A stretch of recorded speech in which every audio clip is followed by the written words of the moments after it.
Good morning. In today's headlines, Vermont officials are calling flooding in the state the worst since Hurricane Irene.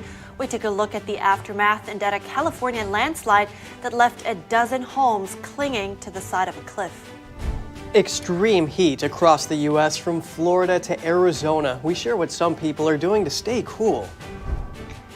Ukrainian President Zelensky called NATO's decision to withhold membership absurd. The president of the war-torn country is set to meet with President Biden later today. Former President Trump suffered a legal setback yesterday. The Justice Department reversed its earlier position in Trump-Carroll's defamation lawsuit. Junk fees, withholding perks, and opening accounts without customer permission. Bank of America has agreed to a hefty payout to settle multiple claims with regulators. And an entrepreneur who started a nonprofit at age 15 is 3D printing schools. She tells us about her business now years down the road.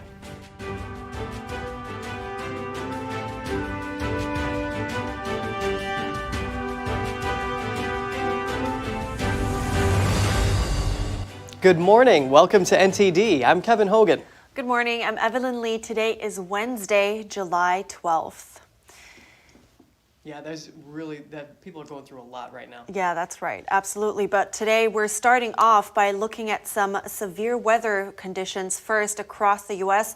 Extreme heat from Florida to Arizona had people looking for ways to stay cool yesterday, while residents in Vermont deal with the aftermath of intense downpours and flooding in the state's capital.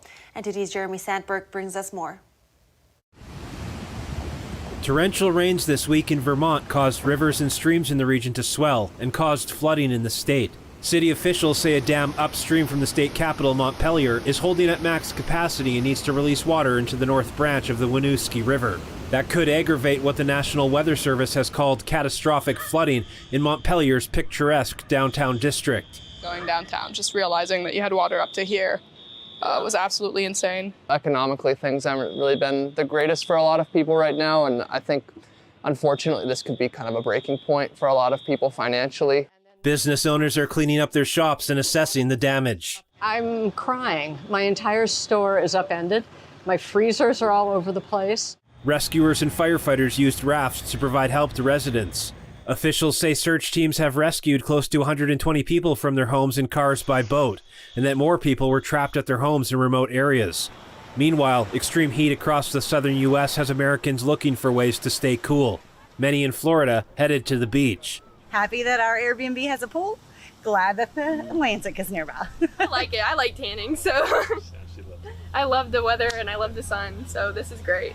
Temperatures in Houston, Texas reached 100 degrees on Tuesday. Some families decided to cool off at water splash areas to find relief. It's so hot out here in Houston, so it's good, that we come out here with the kids to cool off a little bit. Arizona, Nevada, New Mexico, and Southern California have seen 100-degree-plus temps and excessive heat warnings this week. Salvation Army workers set up a heat relief station in Phoenix to hand out cold bottles of water. It's expected to reach 110 degrees or higher in Phoenix Tuesday. And a weekend landslide in Southern California left 12 homes clinging to the side of a canyon. The homes were declared unfit to be occupied and evacuated Monday night after some of the structures collapsed. The Rolling Hills Estates City Council issued a local state of emergency on Tuesday. It's unclear what caused the landslide. No injuries were reported. Jeremy Sandberg, NTD News. We're going to Europe now. Ukraine fell short of its goals at the NATO summit, despite leaders reaffirming their solidarity for the country and agreeing to speed up its membership. The war-torn country had hoped for either an invitation to join the alliance or at least a specific timetable for membership. NTD's Daniel Monahan has more on that and what's on the agenda for the final day of the international meeting.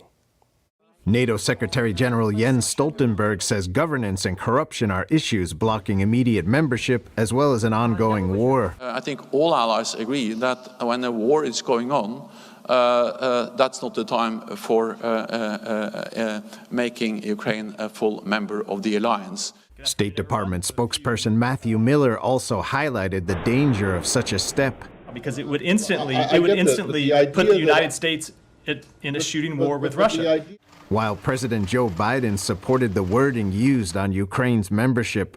We agree on the language that that you proposed relative to the future of Ukraine being able to join NATO? Zelensky reacted to word of the snubbing on Twitter, saying, "It's unprecedented and absurd when a time frame is not set neither for the invitation nor for Ukraine's membership, while at the same time vague wording about conditions is added even for inviting Ukraine." The Ukrainian president says the move will motivate Russia to continue its terror, adding that, quote, "uncertainty is weakness." The broadside from Zelensky could renew tensions at the summit. This shortly after it saw a burst of goodwill following Turkey agreeing to advance Sweden's bid to join NATO. Biden will meet with Zelensky on Wednesday and then give his major speech later on in the day. He plans to tell world leaders that NATO allies are at a high point of unity coming out of the summit. The president will stress that it's important to build on that unity to tackle other important challenges, such as climate change, emerging technologies, and threats to the rules-based international order. Daniel Monahan, NTD News. And more on the NATO summit in Vilnius. The alliance's leaders have approved the most comprehensive defense plan since the Cold War ended. That's to address what they call their two main threats, Russia and terrorism. It calls for 300,000 troops to be at high readiness, this while the focus of the first day was Ukraine. NATO says the country can join once members agree and conditions are met. Secretary General Jens Stoltenberg said they have agreed to a package that will bring Ukraine closer to the alliance. And we're going to get some in-depth analysis on this right now from retired Colonel John Mills, who's also a former director of cybersecurity policy at the Department of Defense. Thanks for coming on the show today, John. And what are the conditions that need to be met for Ukraine to join NATO once the fighting stops?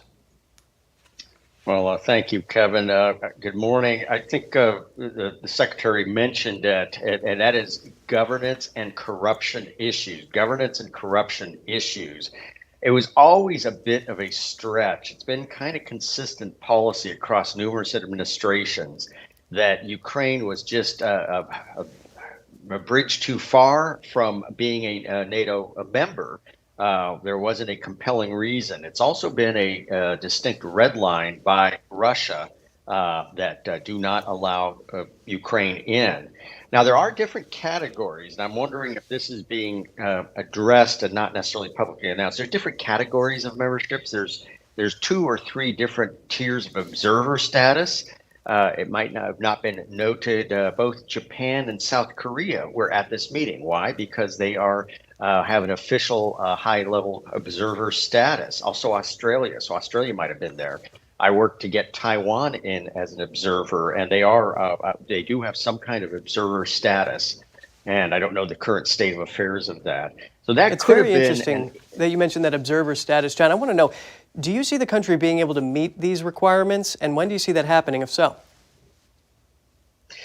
I think these are large issues that'll take a while. I don't know if you can have a clean audit of a country.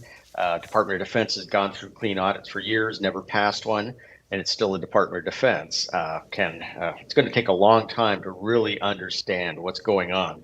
There is a large money laundering operation going on in using Ukraine, and that has to be addressed. Yes, definitely. And of course, we know that President Zelensky said it was absurd that NATO did not provide a timetable for the country to join the alliance. What do you make of this, given that the meeting was intended to show solidarity to Ukraine? Well, Zelensky's negotiating for his country is what he sees best. However, there has been a huge amount of ordnance given to his country, and they've very innovatively and well used it. But he can't have everything immediately, and I think jumping straight to NATO membership, well, we'd accept a country that is at war, which means the rest of the NATO partnership countries would be at war. That doesn't seem like there's a compelling national security imperative for that at this time. Yes, and further on that point, there was confirmation of new weapons deliveries in this summit, and they also created a coalition to train Ukrainian pilots to fly F-16 aircraft. I want to ask you about this too. Some Eastern European NATO countries are more open to accepting Ukraine quickly, but the first generation treaty signers like the U.S. are a little more cautious, and that's because there are fears that if they do speed up this membership of Ukraine, it could provoke a direct conflict with Russia. What's your stance on this? Well, yes, we'd be accepting a country into the membership, which would immediately trigger the Article 5, which means NATO is at war to protect a partner nation. So there is a little bit of it's a non sequitur to accept a country in that is at war, which would trigger the rest of the countries to be at war. So I think we have to deal with this very, very carefully and slowly. And beyond the Ukraine war that we're seeing now, what does NATO have to gain from Ukraine being a member? That's a great question, and I think that has not been properly articulated. It expands acreage and land space, so what? And what does it really offer? It's deeper in toward essentially Central Asia. Russia, in their view of the world, which can be quite paranoid, would look at this as an absolute attempt to take down Russia. That's the way they look at it, right or wrong. And I've been in many bilats with Russian officials. They are extremely paranoid, no matter what the question is. And so we have to handle this. I think we want to support Ukraine with life sustainment and basic war material to make sure it's an equal and fair fight. And they've been doing very well. We want to make it a level playing field. But the main game is China. China, China, China. Well, retired Colonel John Mills, I do really appreciate your analysis on this today. Thank you, Kevin. Always an honor to be on your show. In related news, Ukraine will be getting assistance from the G7. The forum, including President Biden, agreed unanimously to send a new aid package to Ukraine. An official with the National Security Council wouldn't give specifics about the package, but did call it substantial. And you can stay tuned for an interview on the controversial decision to send cluster bombs to Ukraine. That's coming up. And we also have former President Trump suffering a legal setback. The Justice Department reversed its earlier position in E. Jean Carroll's defamation lawsuit. And some 1,500 sticking points in the passage of the House Defense Spending Bill. Amendments to the package have members from both parties worried if it can pass before the deadline.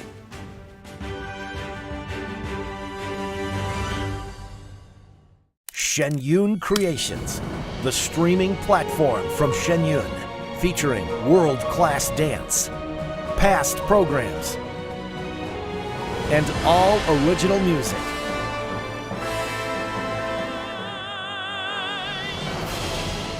Masterclasses, behind the scenes, comedy, and more. Explore shenyuncreations.com. Say goodbye to harsh, bitter coffee and hello to a delicious, smooth brew. With specialty quality beans, expertly roasted in-house, you'll taste the difference with every sip. Fermented with a blend of 50 enzymes, Days Coffee delivers a rich brew like no other. Made with the highest grade specialty beans available, you're sure to taste the difference. Elevate your morning with Days Enzyme Fermented Coffee. Is deep sea fish oil really healthy? Due to pollution in the oceans, most fish contain heavy metal elements and radioactive substances. That's why it's so important to choose a pure source of omega-3. Puritang green vegetable omega-3 is made from purslane and perilla seeds, which are rich in nutrients and minerals, especially vitamins A, D, E, calcium, and iron. With natural processing and no harmful chemical additives, it has more than 90% concentration of omegas 3, 6, 7, and 9. It effectively improves brain power and is beneficial to the heart's health. Puritang omega-3 does not smell of fish and contains no pollutants, so both adults and children can safely and easily consume it over a long period of time. Puritang green vegetable omega-3, greener, healthier, and more effective. Visit puritang.com to learn more. Hey Bobo, do trees tell each other stories? I'm sorry, I'm afraid I don't know that. Hey, why don't we go find out? Listen. Do clouds take naps? I couldn't tell you. Dad, do stars visit their friends? Look!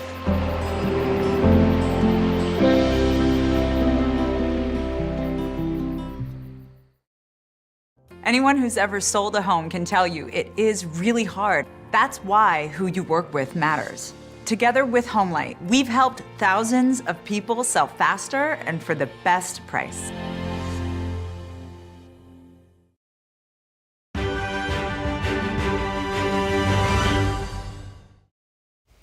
Welcome back. China-based hackers have breached email accounts at 24 organizations, including some U.S. government agencies. The full scope of the hack is being investigated, but U.S. officials and Microsoft have been working to assess the impact of the hack and contain the fallout.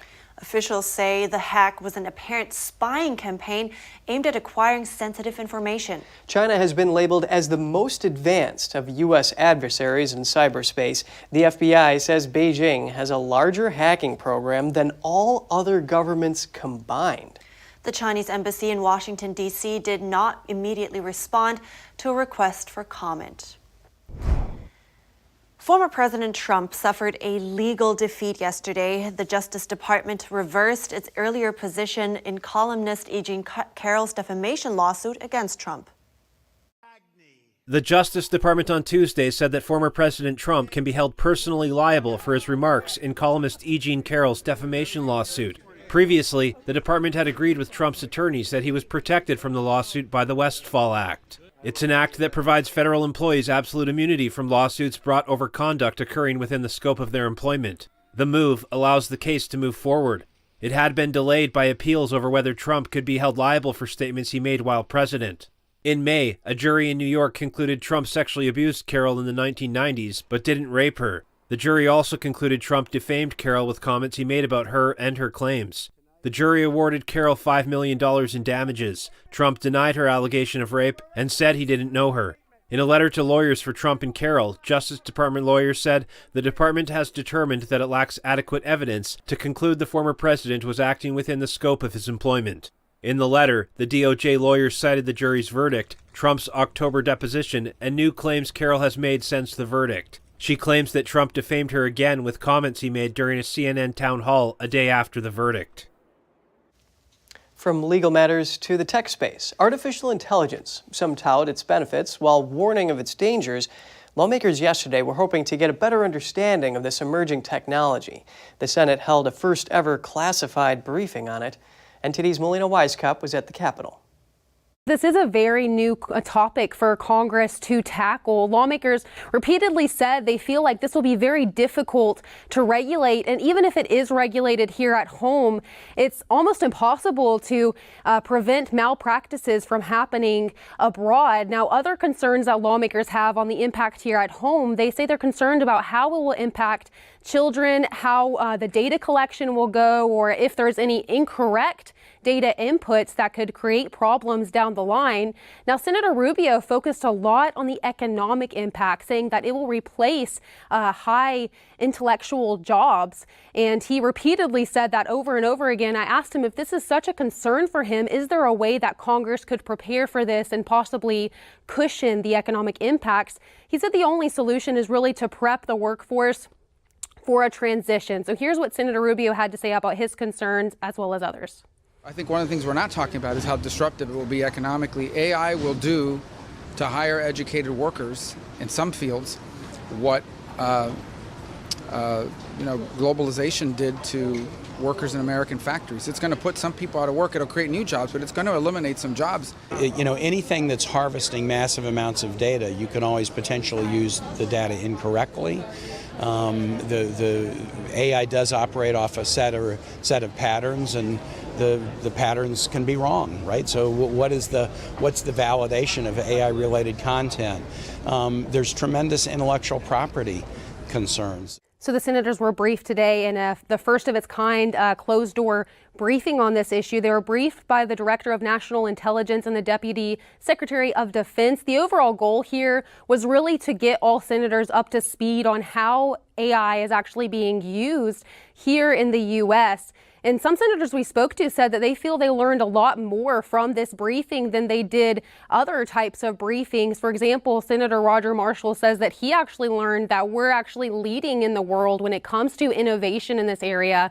But that raises the question of intellectual property theft, because we know that's been a big issue with Chinese Communist Party officials. The DOJ has taken some action on that as well. I asked Marshall if, he feels the administration's doing enough to prevent this from happening.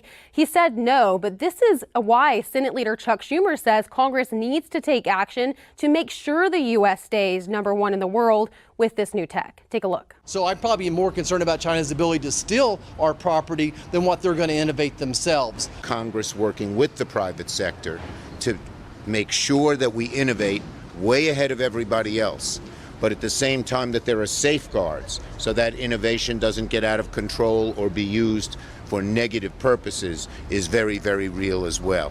It's going to be one of the hardest tasks that Congress has ever faced.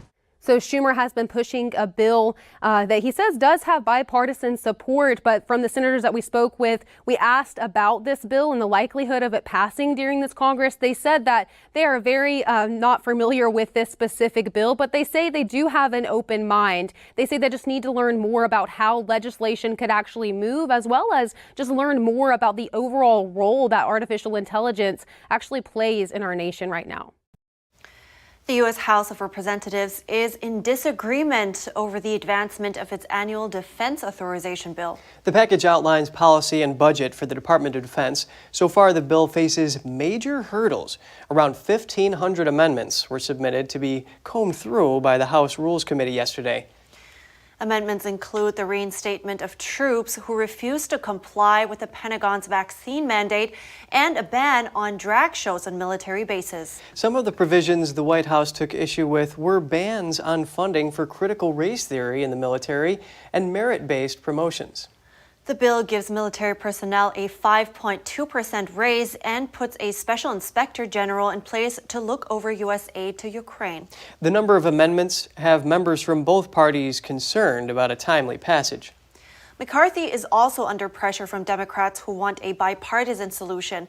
The new Democrat coalition of around 100 House members is urging McCarthy to reject GOP hardliners and pass the annual defense bill before the looming deadline. Votes on the $886 billion package are scheduled to start today.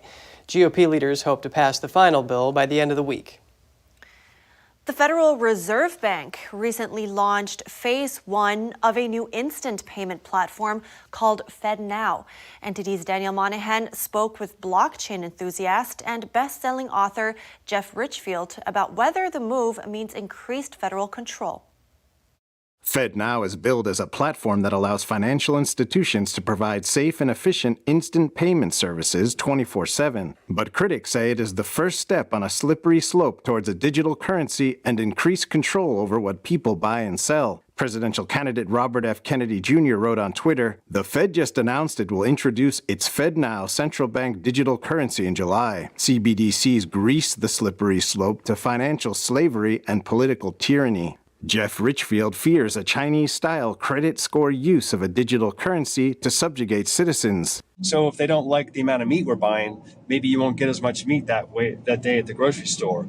Or let's say you vote for a Trump and they don't like that, then maybe they put some penalties on you. They might inform you, but it's really about Fed control rather than Fed now. And warns of the state turning the screw through increased surveillance. More control, more ops, and then you have AI on top of all that to add to their ability to tap in, listen to conversations, pull things out of emails, scrape stuff like that, Twitter.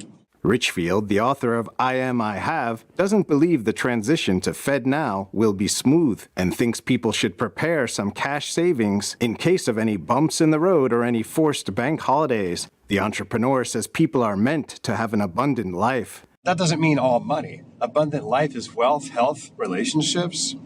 And that's what I teach people. It's kingdom foundations in business, in life, and it's the people you meet. It's about doing things with integrity and basically having a moral compass. And he tries to teach people to work with money using spiritual principles. The currency of compassion and the currency of kindness and generosity is the currency of the kingdom. And so when you ask how does it work in the kingdom financially, this is the things I teach. So we basically help people become a conduit so money flows through them to others. Richfield says he has set up a trust called Fond of Giving based on these teachings. We look at people's business plans, and it's sort of like a kingdom Shark Tank, if you will. And if we like what we see and we pray about it and we feel like it's kingdom inspired, well, he'll help fund a business. So that's why they call me the Godpreneur. So Godpreneur is mixing entrepreneurship with kingdom. Authorities deny that FedNow involves any central bank digital currency program. However, the Biden administration did sign an executive order mandating that federal agencies explore the process of implementing a digital currency last year. Daniel Monahan, NTD News. Stay tuned for more coverage on the decision to send controversial cluster bombs to Ukraine. It has lawmakers in Washington split. We hear from an expert what goes into the move and the political and moral considerations. And vaccine maker Moderna has signed a deal with China. It allows the company to make mRNA drugs in the country. That story and more after the break.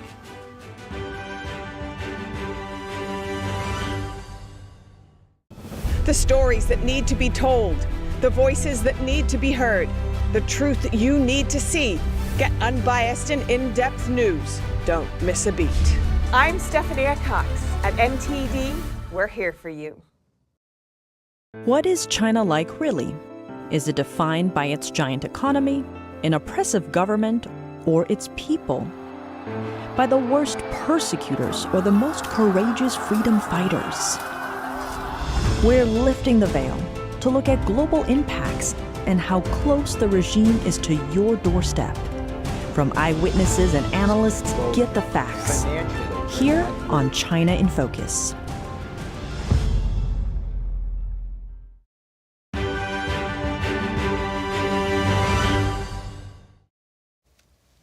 Good to have you back with us. The controversial decision for the U.S. to send cluster bombs to Ukraine is drawing both support and outrage from lawmakers. A professor we spoke to highlights the need to understand the context surrounding the use of these weapons that have been banned by over 100 countries because of the threat to civilians. Take a look. Please welcome Professor Olena Lennon at the University of New Haven. It's great to have you with us, Professor. Thanks for having me back. California Representative Barbara Lee said using cluster bombs is not a good idea. She said it should never be used and that using them is crossing the line. So what sort of factors go into the assessment as to whether or not they should be sent over to Ukraine? Right. Well, cluster munitions or DPICMs have a dark history indeed, and those concerns are justifiable and understandable. But I think context is very important here. In the context of Ukraine's war against Russian occupying forces, DPICMs make cluster munitions have military sense. They also make, you could even argue, they make political sense and even moral sense in a way, because Ukraine is fighting against deeply entrenched Russian forces, have and their defenses for more than a year now. And Ukraine has been suffering from ammunition shortfalls. So in some ways, providing cluster munitions will allow Ukrainians to minimize casualties, to use fewer conventional munitions that the United States has actually been running out of as well.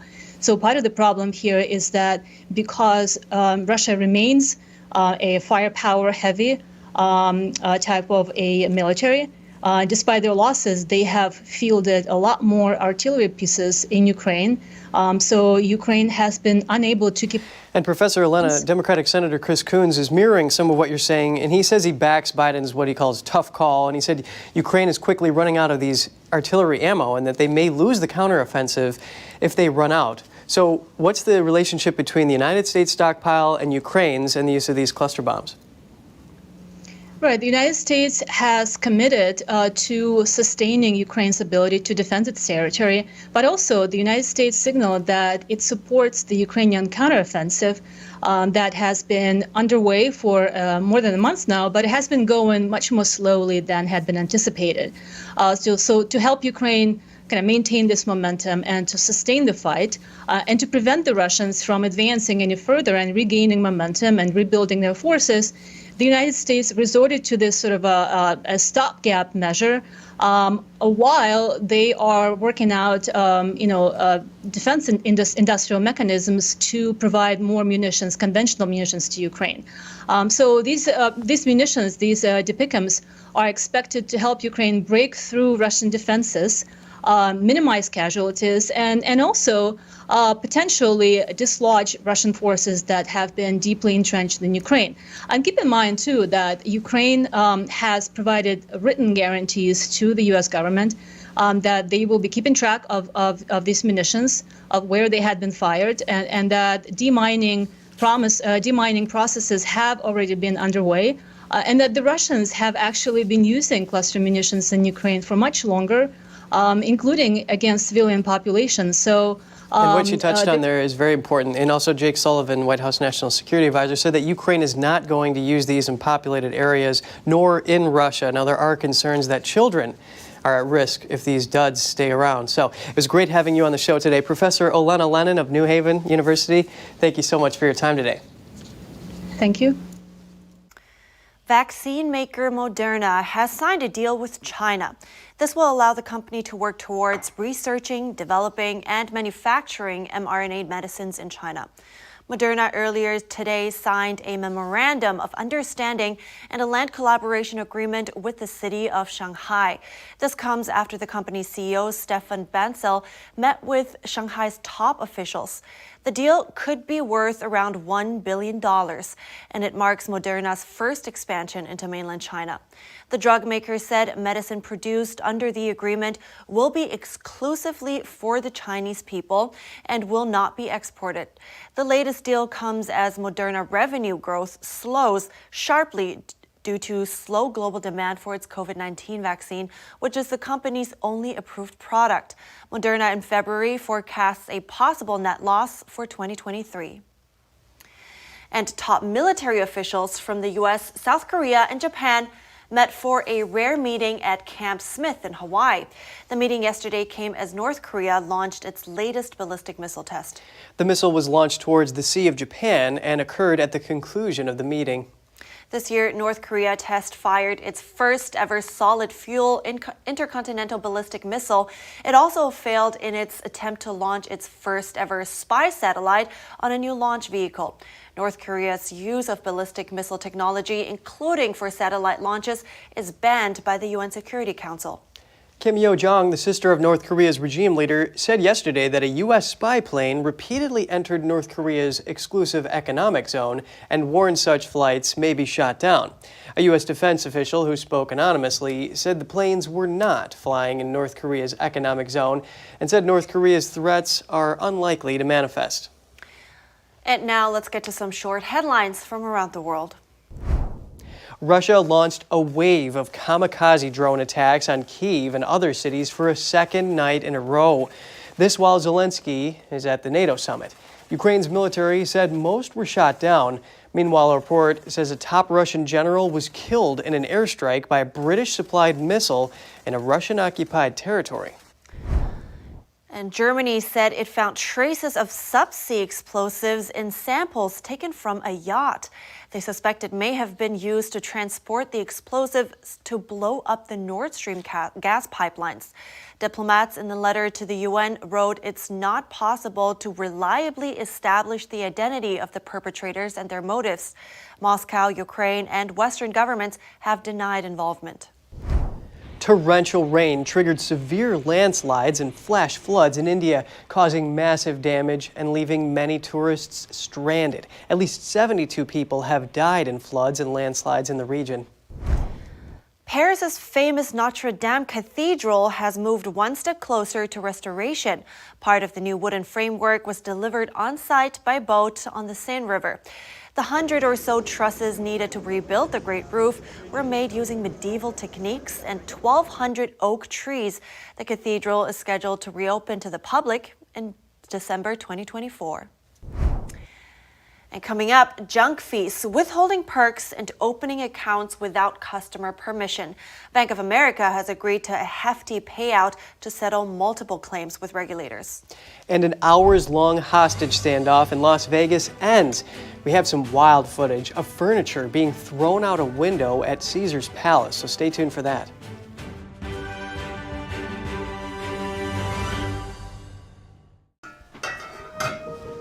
Hey, I told you enough of that.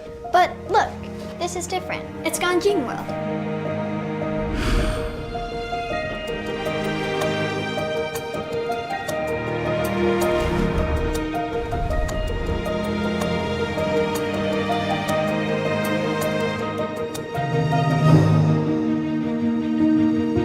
Ganjing World. Family-friendly entertainment.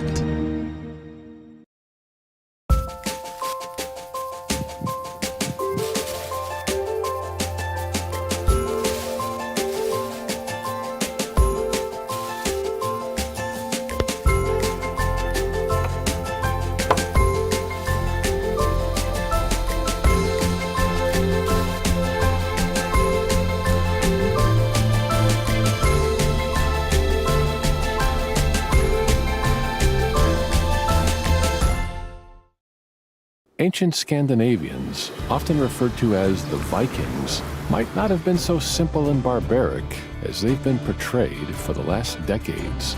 In order to understand the Vikings on a deeper level, we need to take a closer look at their original belief system, their earliest ethical principles and worldview, which are revealed in the myths, stories, and prophecies of their times. In many of the Viking stories, we learn about the dangers of corruption of the human soul. And all this ties into how and why the world and humankind eventually degenerates, leading up to the end times and the last battle between good and evil. In this episode, we're going to take a look into the inner world of the ancient Scandinavians and get acquainted with two of their most central tales that reveal their guiding principles for humankind, both for themselves as well as for mankind in modern times. Life doesn't always give you time to change the outcome. Prediabetes does.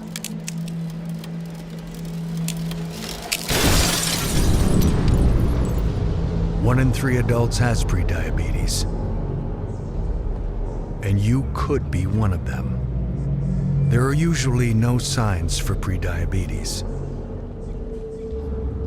so it's important to understand your risk. With early diagnosis, prediabetes can be reversed. And you can change the outcome. Take the 1-minute prediabetes risk test today. Go to doihaveprediabetes.org.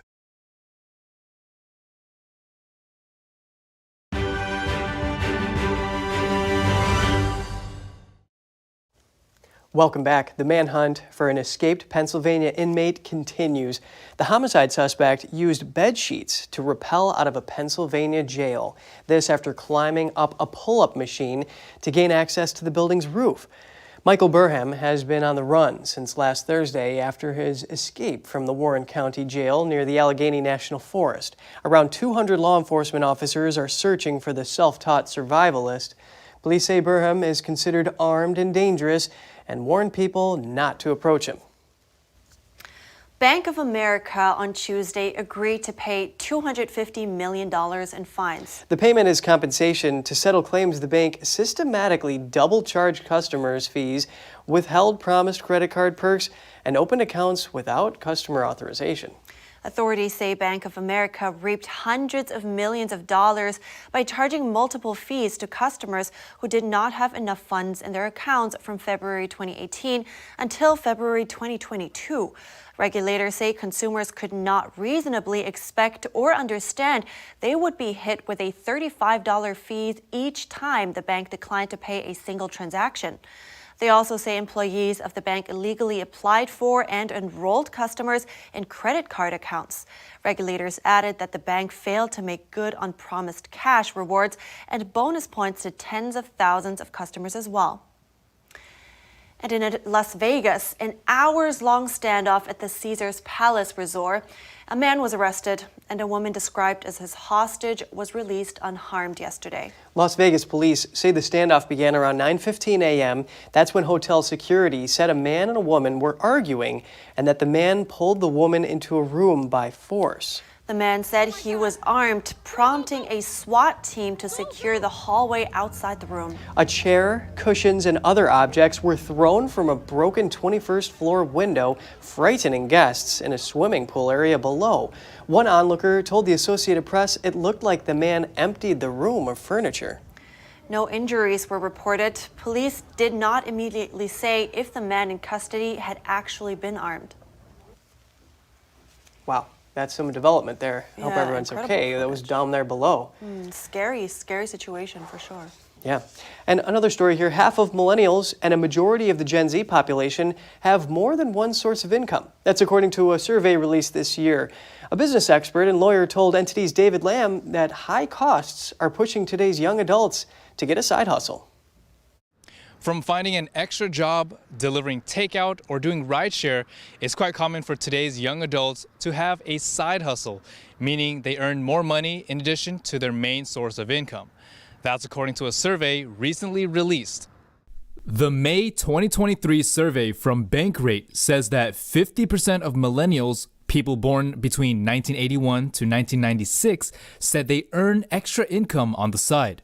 And for Generation Z, those born after 97, ages 18 to 26, 53% earn income on the side. Katie Charleston, business and intellectual property expert and lawyer, says she sees a trend on the West Coast that's gaining momentum across the country. There's definitely a trend for online side hustles. We've got Silicon Valley there, and it's very much a high-tech world out in California. And so we're seeing a lot of individuals turn to things like Amazon seller accounts, but also influencers. Charleston believes many recent college graduates coming out of the pandemic have turned to an online platform to make money.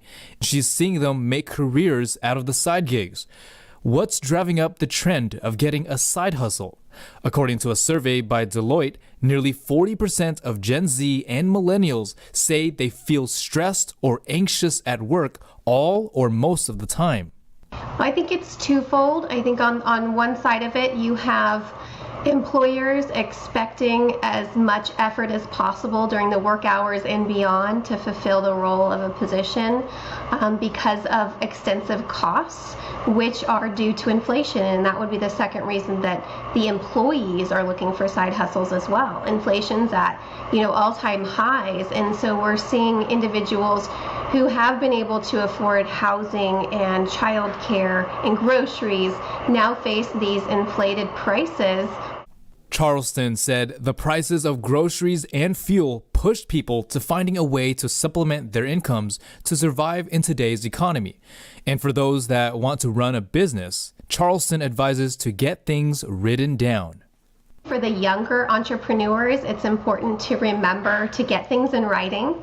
I think it is so easy today to try and, do everything on sort of a handshake, which is the old-fashioned way. So the importance of having agreements in writing, whether that is with employees, contractors, vendors, etc., is key to limit potential disputes in the future. The survey also found that 39% of U.S. adults have a side hustle.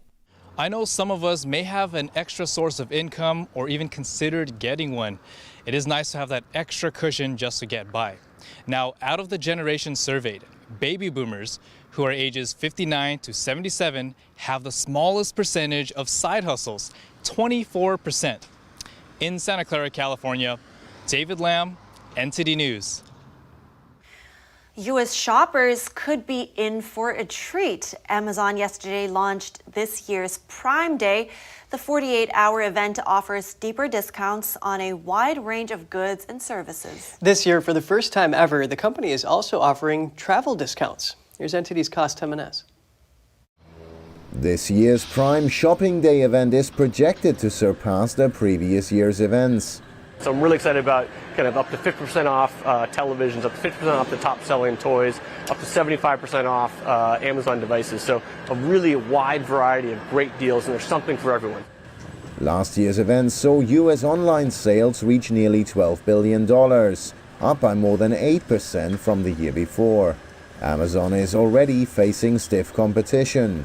Retailer Walmart is offering extensive deals during its Plus Week, which began on Monday.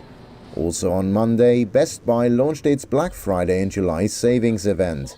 Yet despite competition in the market, Amazon is making an effort to remain a key player in the game. Amazon had the enviable position of being a huge winner during COVID. Their business, as we all know, just spiked at unbelievable rates. They caught consumers that they've never had before. Therefore, their business went through the ceiling, and now, as department stores saw in the 90s, they have to keep up these sales.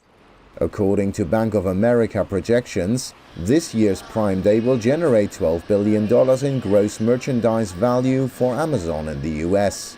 The company is planning yet another Prime Day event in the fourth quarter of this year. The date, however, has not yet been released. Costa Jimenez, NTD News. Well, but not all deals are good deals, so it's suggested to also consider other retailers, since Amazon isn't the only one that has great value these days. And don't feel pressured to buy things just because something's on sale. Yeah, that's a good point. And there are other seasonal sales that are around the corner, like Labor Day's Black Friday might be a good chance to buy some electronics. That's right. And still to come, we hear from the founder and CEO of Thinking Huts about what inspired her to start the nonprofit as a teen and how she's bringing education to those in need. So get that story in just a minute.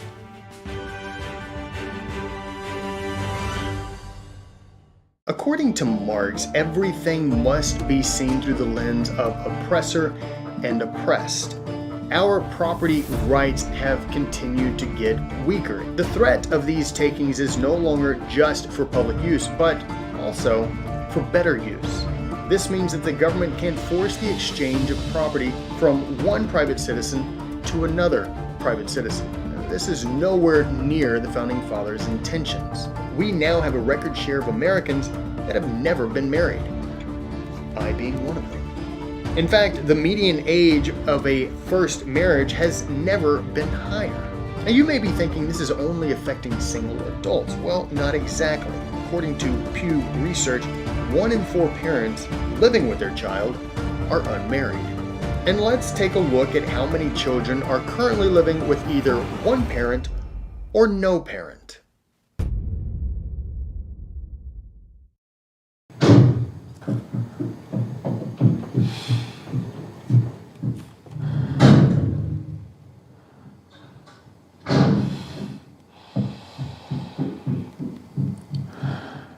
I love you!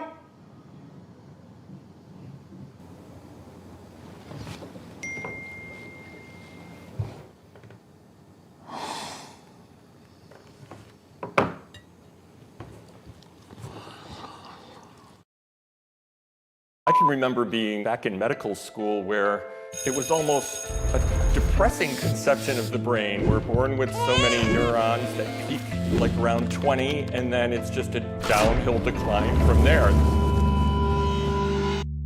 But today, we are going to debunk this old way of thinking and use a new technology called the functional MRI PET scanner to show that the brain can be rewired to function much better. Caused an almost immediate change, and by better, I mean improved focus, longer attention span, better mood, decreased risk of developing dementia, and an overall better life.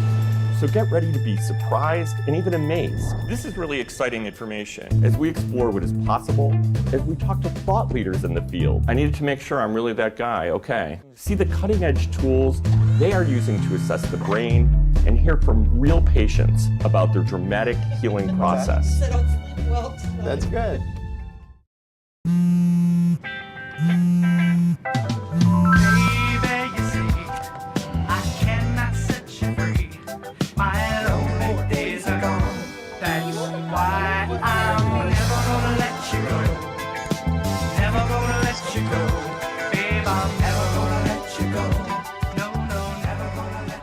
Here you go. Thank you. Thank you.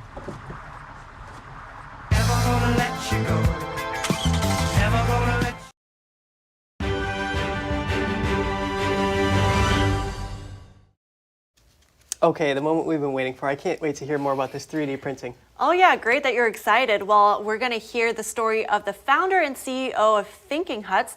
She started that nonprofit as a teenager, and now, years down the line, she tells us what inspired her and what's next. Joining me now is Maggie Grout for more. She is the founder and CEO of Thinking Huts. Good morning, Maggie. Can you start by telling me more about how all of this started? Yeah, so from the very beginning, I was born in a rural village in China. So I grew up knowing like what poverty does look like and how fortunate I was to have access to education.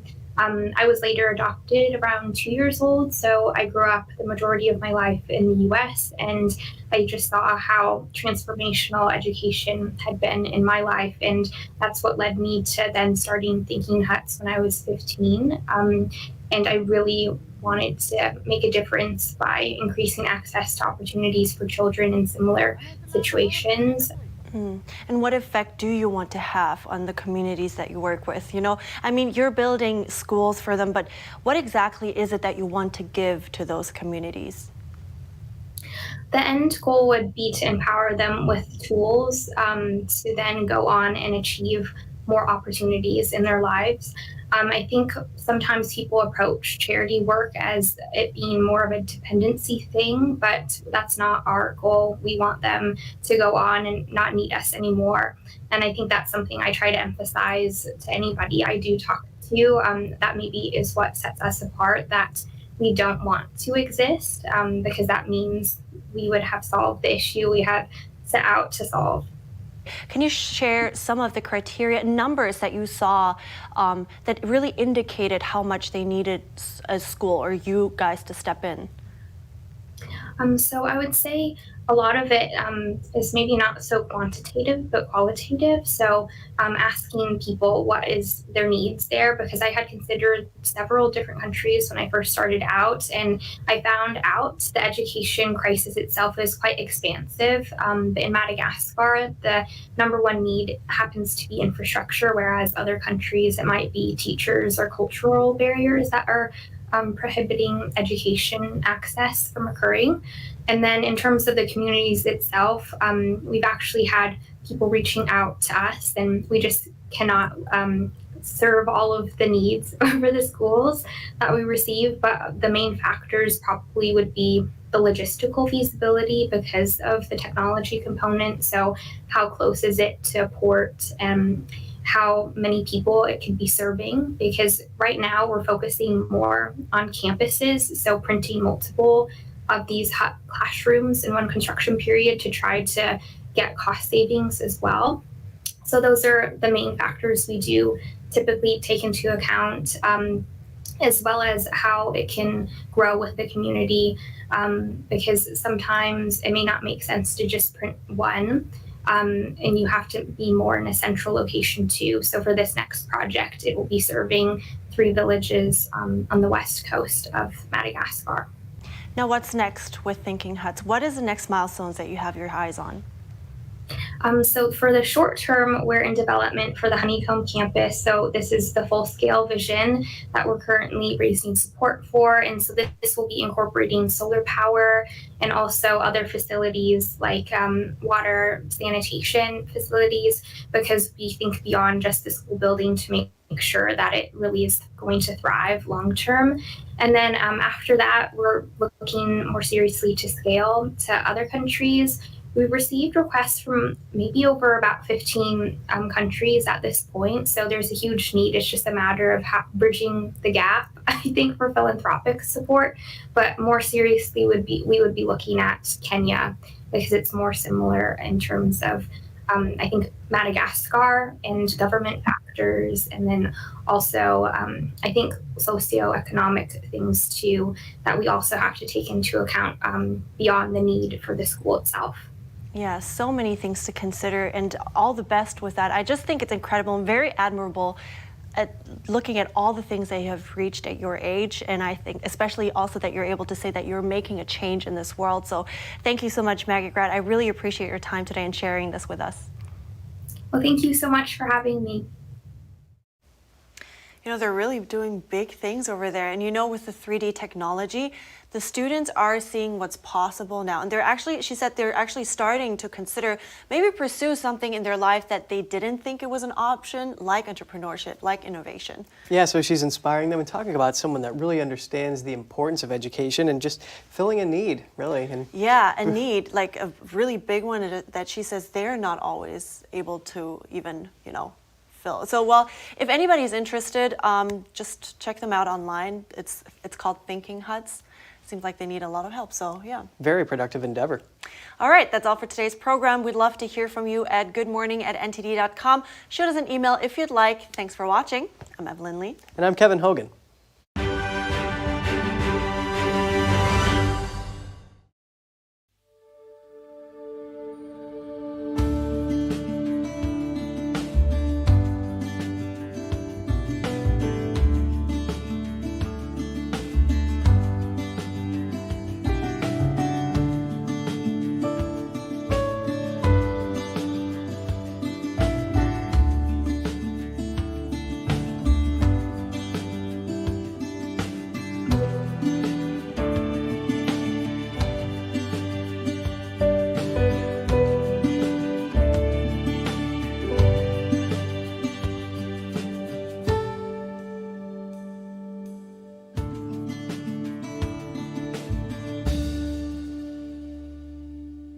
Thanks for watching us on YouTube. Did you know YouTube only keeps selective videos on its platform? So if you want to make sure you get the full picture, just subscribe to our newsletter.